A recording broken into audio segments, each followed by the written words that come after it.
خدا بخش دوسرے کمرے میں اپنا فوٹوگرافی کا سامان درست کر رہا تھا اور ایک صاف بوتل میں ہائیڈروکونین ڈال رہا تھا کہ اس نے سلطانہ کی چیخ سنی۔ وہ اڑ کر باہر نکلا اور سلطانہ سے کہنے لگا، کیا ہو؟ چیخ تمہاری تھی؟ سلطانہ کا دل دھڑک رہا تھا۔ یہ موا پخانہ ہے کیا؟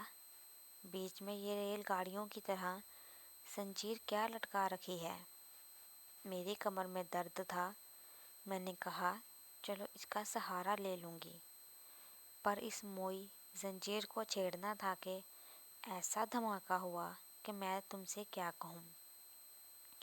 اس پر خدا بخش بہت ہنسا تھا اور اس نے سلطانہ کو اس پخانے کی بابت سب کچھ بتا دیا تھا کہ یہ نئے فیشن کا ہے جس میں زنجیر ہلانے سے سب گندگی زمین میں دھس جاتی ہے۔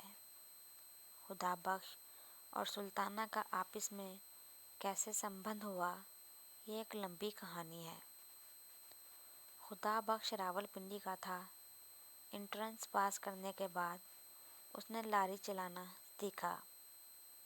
چنانچہ 4 برس تک وہ راولپنڈی اور کشمیر کے درمیان لاری چلانے کا کام کرتا رہا۔ اس کے بعد کشمیر میں اس کی دوستی ایک عورت سے ہو گئی۔ اس کو بھگا کر وہ لاہور لے آیا۔ لاہور میں چونکہ اس کو کوئی کام نہ ملا، اس لیے اس نے اس عورت کو پیچھے بٹھا دیا۔ 2-3 برس تک یہ سلسلہ چلتا رہا اور وہ عورت کسی اور کے ساتھ بھاگ گئی۔ خدا بخش کو معلوم ہوا کہ وہ امبالہ میں ہے۔ وہ اس کی تلاش میں امبالہ آیا، اس کو سلطانہ مل گئی۔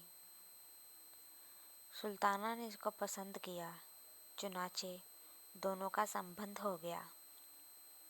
خدا بخش کے آنے سے ایک دم سلطانہ کا کاروبار چمک اٹھا۔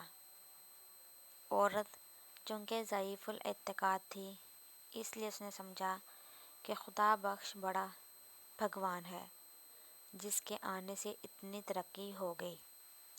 چنانچہ اس خوش اعتقادی نے خدا بخش کی وقت کو اس کی نظروں میں اور بھی بڑھا دیا۔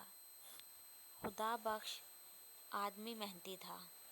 وہ سارا دن ہاتھ پر ہاتھ دھر کر بیٹھنا پسند نہیں کرتا تھا۔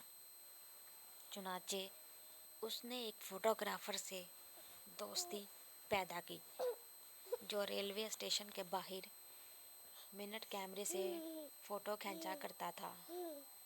اس سے اس نے فوٹو کھینچنا سیکھ لیا۔ پھر سلطانہ سے 60 روپے لے کر کیمرہ بھی خرید لیا۔ آہستہ آہستہ ایک پردہ بھی بنوایا، 2 کرسیاں خریدیں اور فوٹو دھونے کا سب سامان لے کر اس نے علیحدہ اپنا کام شروع کر دیا۔